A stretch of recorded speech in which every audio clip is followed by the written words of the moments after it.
So, well, yeah, this is Garage Stories, and this is my company, which the whole reason why it exists is because we live in extremely exciting time, where the world is full of challenges. Can I actually get the clicker? Yeah. Sorry. Yeah, okay. All right, yeah. So, I can start again. All right. So yeah, the whole reason why I started Garage Stories is because we live in an extremely exciting moment where the world is full of challenges, but it's also full of opportunities. And it's up to us to decide which one to focus on. In my case, I was really excited by all the new things that are coming up. And amongst all these confusing and all these no opportunities that we have, one thing it's clear for me, and it's that the rules of the game have changed. And we can no longer predict the future based on what we know from the past, because we are used to think linearly. That's how stories have been till now. But now they are changing, and they are not linear anymore. They are becoming immersive and interactive. Same for technology.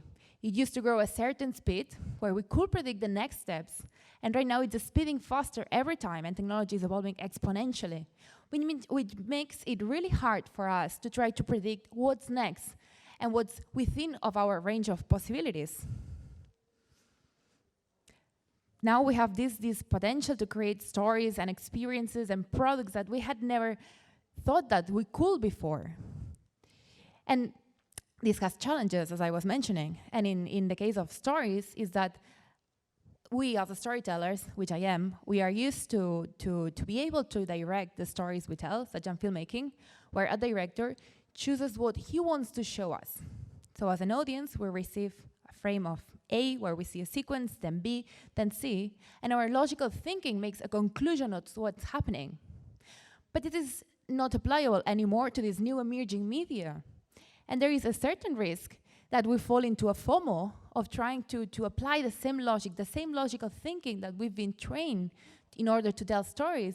But right now, this is not working for us. But if instead of trying to create immersive world where it should be obvious for the audience where to look, we actually understand that now we have the potential to tap into people's emotions and create a whole new sort of experiences. And we are actually willing to look at them with fresh new eyes, then we have an unlimited potential. And also, as storytellers, we have to know that stories are really powerful because they have the power to sustain or destroy social standards. For example, looking at some of my childhood movies where women had a very poor role in them.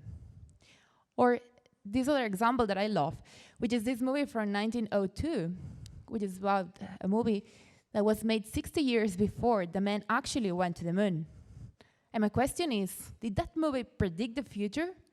Or did it set the standards for a whole generation that the men should be able to go to the moon and we should be trying harder until we got there? So yeah, stories are really, really powerful. Till now, we had this power in our hands to shape the way that we understand, remember the past, and we look at the future. But now we have the power to actually change the way we understand reality and the world around them.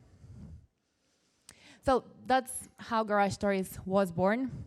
This was the idea to create a playground, a meeting point for storytellers and developers to find out what's in the middle, to find out all of these new emerging media that are not an evolution of any media that we know. They are something completely new that we have to look with fresh eyes. And that's why I felt the need not to keep working only with filmmakers, but to throw into the mix all sorts of different creative profiles.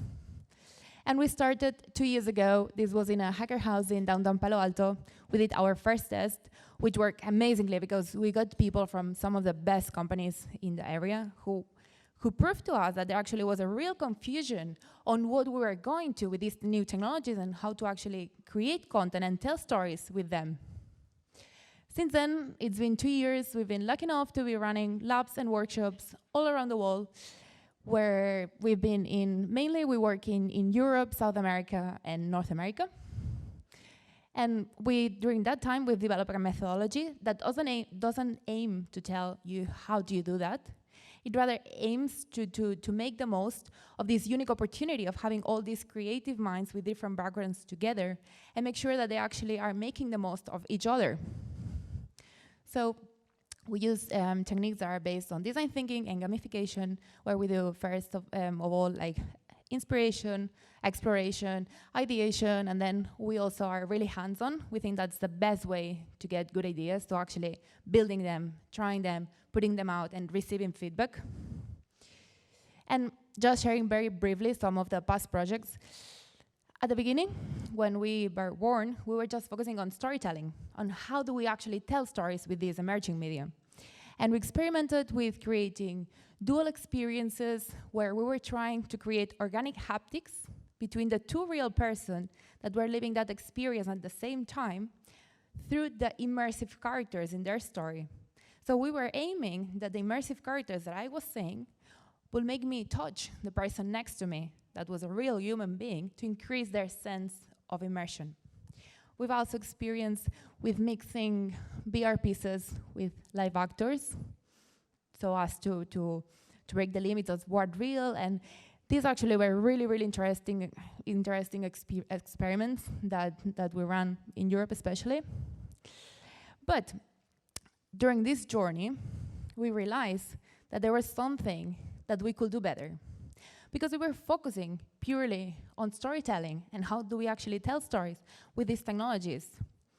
But we were assuming that the frame that these technologies were giving us, which was the headsets and the way that they were being displayed, consumed, and distributed, was right.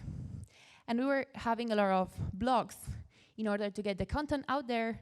There was a lot of questions on how do we market that, and we felt that a lot of people was not understanding the value proposition of this. Therefore, we took a step back and we changed the way we frame our workshops.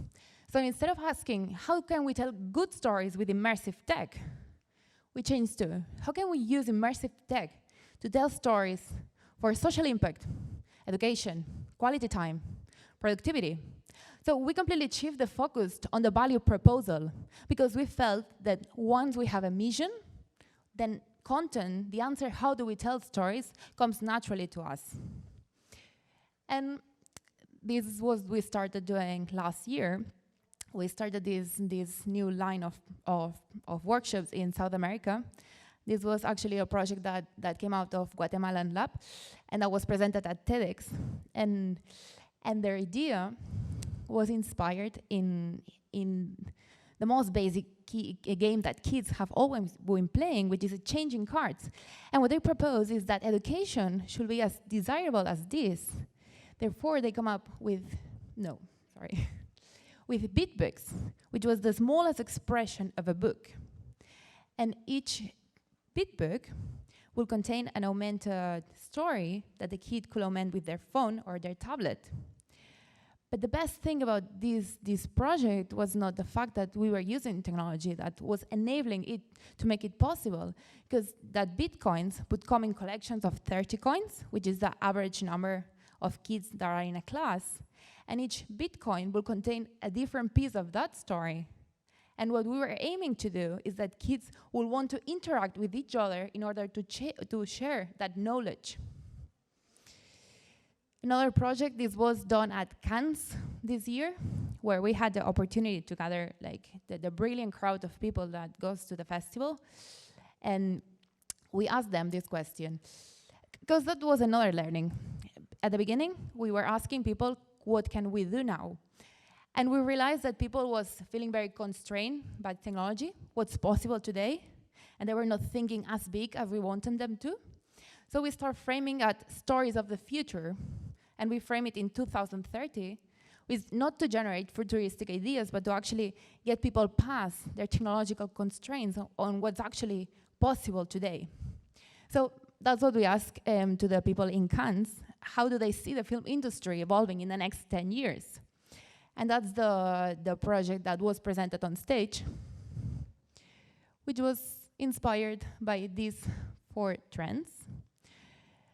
And basically what they propose is that content and entertainment shouldn't be contained anymore and up to the decision of the creators to decide if it's an hour-and-a-half long movie or a 3-season series. What they thought is that actually what we're going towards and what they want to happen is that I choose the characters that I like, I choose the settings, and I choose the length of that story. And that story grows with me as it keeps learning from me through artificial intelligence and biometric measurement. So the characters and the story grows with me. Another thing that they propose is that you actually should be able to rent your story to other people who is curious to learn more about you, but that was maybe more out there. And yeah, so coming back to the reason why we're here, and I'm super thankful to A for making it possible. This is a creathon, as we call it, because it's not thought to see how much can we code. It's about the ideas that we can generate.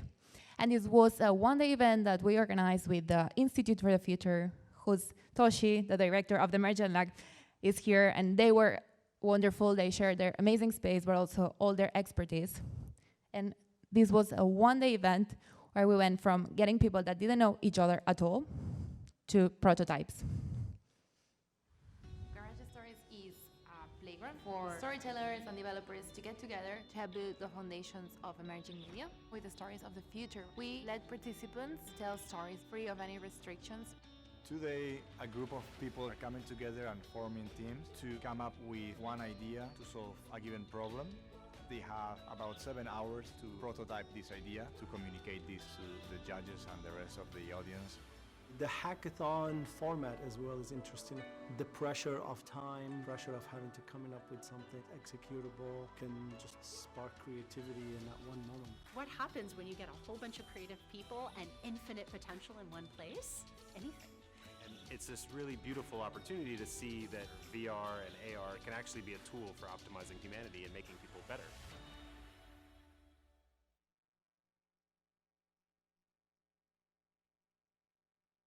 Talent, like working together, like figuring out how do they want these technologies to actually reshape our life. And I'm super proud to introduce the winning team, SIA. And these are the wonderful team members that made an awesome work, an awesome prototype, and since then they have been working for a month with the priceless help of Magic Leap, who has been very supportive in terms of hardware and also mentoring to make this prototype a reality so they can be here to show to you today.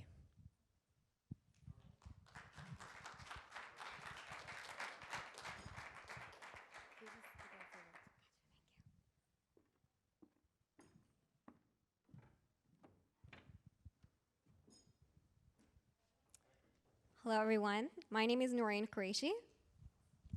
I'm Cristy Stone. Darius Clarke. Erik Flowers.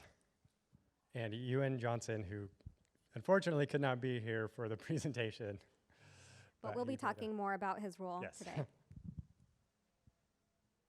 All right, so thank you so much for attending today's session. It's such a pleasure, it's our utmost pleasure actually to have an opportunity to talk to you guys more about our creative process and what we've been working on since then.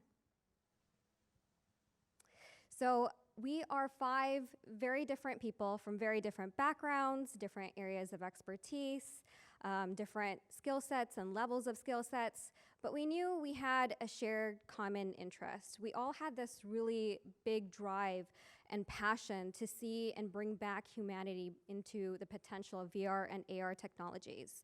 So one thing we did was we imagined a world, the prompt was in 2030, so we imagined a world that could be molded to fit our specific needs.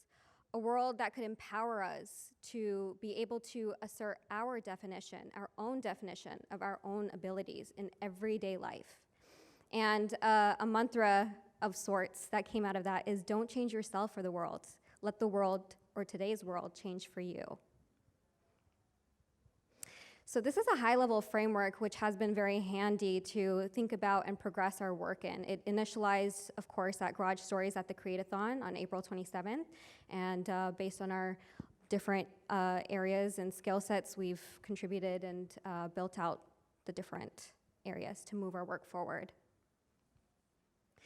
So to start out with our vision, we wanted SIA to redefine what it means in today's world to be a normal and integrated participant of society, especially for people with cognitive disabilities. And the second section is really the highlight, what makes us unique. We wanted to improve quality of life through a strengths-focused design. We wanted assistive technologies to lift the burden from the individual person and actually enhance their current capabilities and use their current capabilities to make sure that the world adapts to them rather than placing that burden on them. And the ending at the bottom, the quote is actually from a scientific researcher in the world of cognitive disabilities, and it captures the heart and spirit of our vision, which says, quality of life may be less determined by what you have and more determined by what you choose to do with it.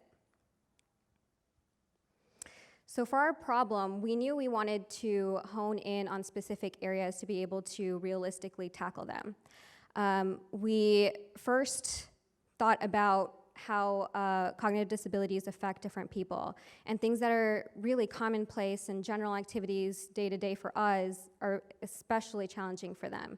And we wanted to focus on those activities that people with cognitive disabilities are really dependent on an outside actor to perform. We also, again, wanted to focus on quality of life, prioritizing what brings the most impact to quality of life. And those we found to be in the domains of self-care, autonomy, and recreation. So our general problem is some activities require specialized assistance every single time. All right, Pat, come on. So as part of the problem definition and narrowing down during the hackathon, we were asked to look at a vision of the future in 2030 and come up with something that would actually have an impact. And so we started really broad and narrowed down in on a very specific case using a real persona. And this, I'll take the magic leap off for a second. This is our persona, Patton, who's my son. And he is 13 years old and has kind of an alphabet soup of things out of the DSM, Diagnostic Manual. So he's on the kind of the lower end of the autistic spectrum and has a lot of sensory processing disorders and kind of, the official term is intellectual disability. Situational awareness is very hard for him, knowing who's around him, what's around him, what did he just do, what's he supposed to do next, kind of orienting himself not just to the concrete world, but the abstract world of knowing things. And so complex statements, projecting into the future, knowing reasons on like, why do you brush your teeth? Why do you brush your teeth for this long? How do you switch when you know you've done the top teeth and the bottom teeth? Those things don't compute. The code that understands why brushing your top teeth and your bottom teeth matters, it's not there. So every night I brush his teeth. He's 13 years old. That's, how many thousands and thousands of times I've done that? So that was our persona. And the key is we wanted to create some sort of mixed reality for people who need help for things that they're really not going to ever be able to learn. And I will be brushing his teeth for the rest of his life until somebody invents SIA for real. So we can go to the next slide. And so the inspiration came from those real world challenges, remembering to take his pills. Why do you take the pills? What happens if you miss the pills? He has a one-on-one aide at school, which it's a public school, so that's tax money that pays for him and everyone in his class to have an aide that has to help him do everything, even though he's physically capable of whatever, knowing what to do and when to do in the context, it's just not there. So we can go to the next one. So we were denied a service dog because his physical capability was fine, and they didn't feel he was a good candidate for the service dog. You want to put these back on? Yeah. And so I got an Oculus Go to try and let him do virtual reality. And the idea came to me during the Creathon of, like when Dora the Explorer gives him instructions and talks to him on the TV, it took 10 years, but he answers back now and will do and interact with Dora. Without knowing that it's a cartoon or a character. That's way too complicated. It's just Dora and me, and we're talking.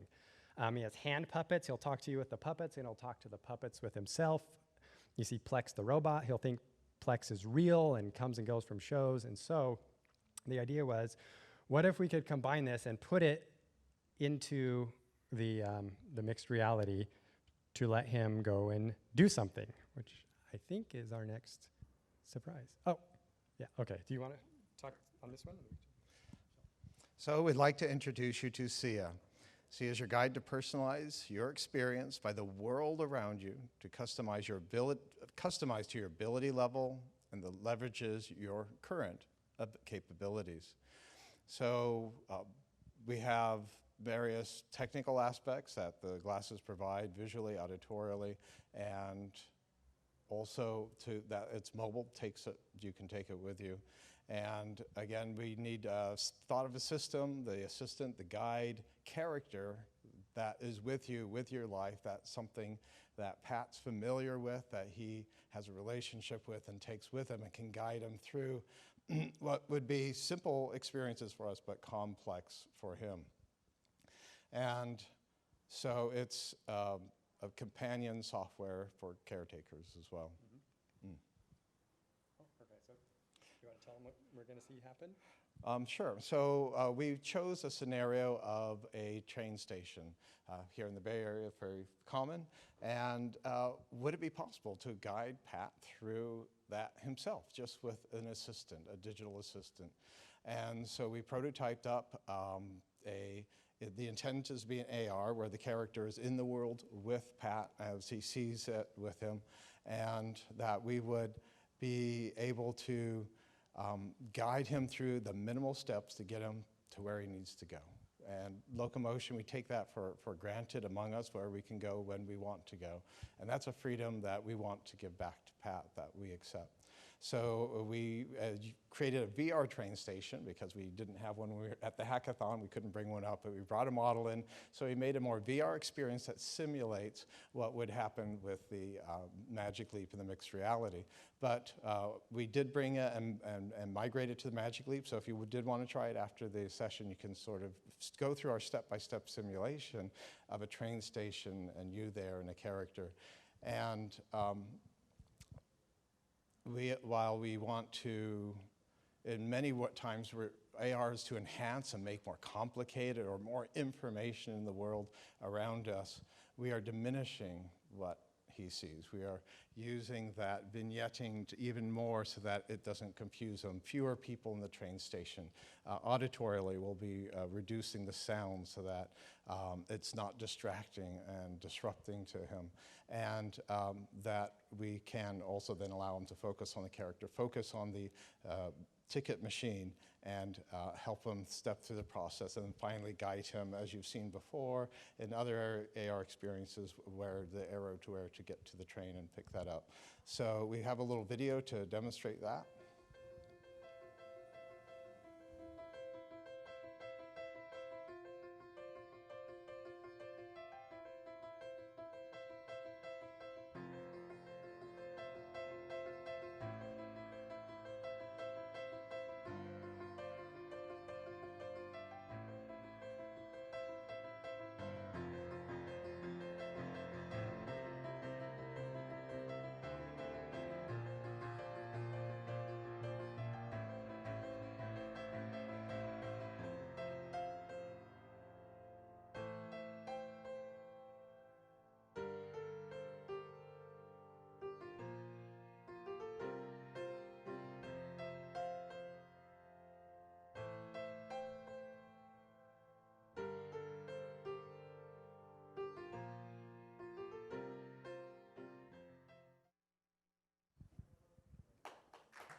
So this slide just shows this is where we started from at the Creathon. These are a couple of pictures from there to the prototype. So while we were thinking about this amazing experience that can help meet a very real need, we also wanted to make sure that it was possible.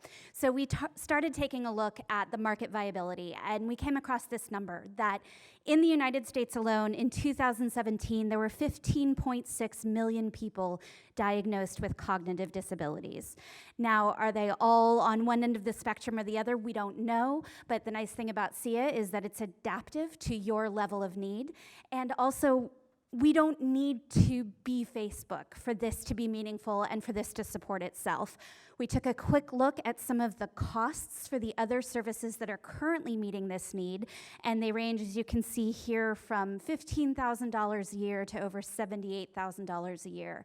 And there are a lot of other risks inherent in those particular solutions, including variability. There's a lot of concern about level of care, and also even just the caregiver's own mental health and stability.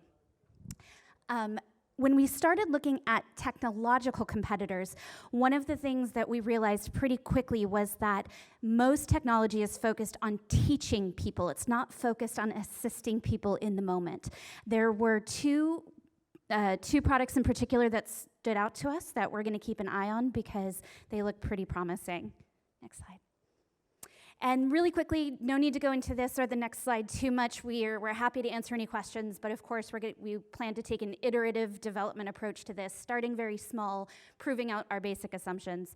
And one of the interesting things is that, of course, we focused on a very narrow, very specific use case because it resonated with us and we could see the need, but there's actually a lot more out there too.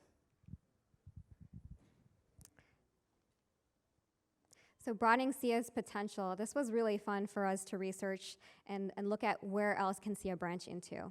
So one area is acquired brain injuries, where people with symptoms with slowed thought processes and response time. They might experience tiredness or exhaustion, weakness. I pulled this quote from a first-person narrative. "Grocery stores aren't war zones, it just seems that way. I fight a war against anxiety, sensory overload, and difficulty communicating. I can't easily ask for help when I need it. That stresses me as well." So jump to our use case. What can SIA help with? From did I bring everything, making sure that the checklist of what I need to buy and where it's found, helping the user navigate in an indoor building is accessible. And then whether there might be a process at the deli counter, at the meat area, if there's a line, a ticket to get. Which one do I get? I think we all have this experience where we're standing in an aisle full of just cereal. So based on the custom user preferences, we can pick based on nutrition facts, pricing, brands, all of that ahead of time. SIA can help navigate with that. How do I pay? Credit card? How do I calculate how much money to give cash-wise? We have online coupons, apps, so many different things to navigate. And then on top of all of that, I don't have a really cool audio file, so I'm going to have to lean into your creative abilities to imagine like the sound of the PA, children crying, the rush of people around you, not in the best of moods probably. So all of that really increases the stress level for a user, especially with cognitive disabilities.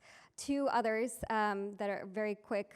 Mild dementia would be another great area to work on.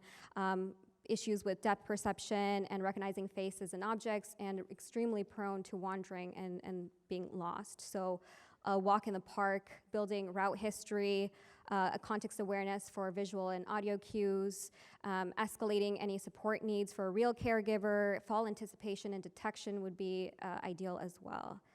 And then a third example is directional dyslexia, left-right confusion. Again, a quote pulled directly from a user. "There have been so many roads not taken or mistaken or taken wrongly. Also, highways, freeways, and even hallways."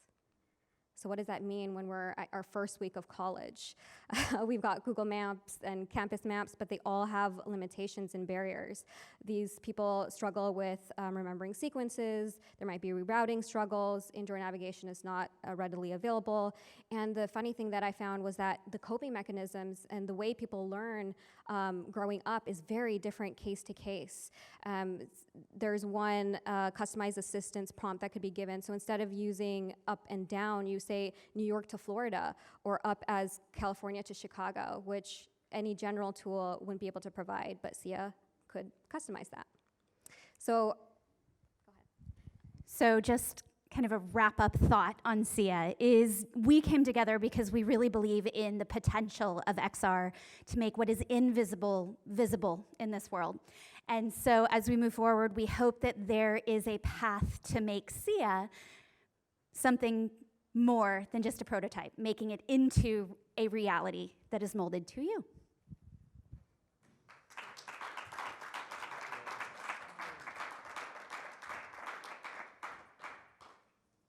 Hello.